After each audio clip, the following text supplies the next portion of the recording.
Assalamu alaikum. Hello everyone, welcome back to my another video. In this video, how to resize a specific image in Photoshop. Okay, open group. Now see this image, hold Ctrl, press T, then hold Shift, drag your image. Now see this resize and hold Shift, drag the image, or not hold Shift for resize your custom size.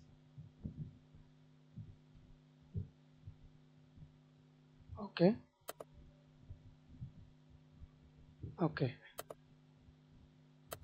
Another way to resize the image, create a new layer, select any shape, color, border, no border. Drag the shape,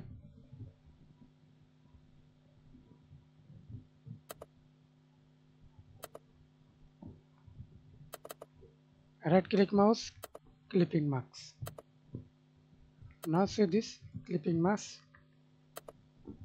Okay, thanks for watching video. Please subscribe to my channel, like, comment, share.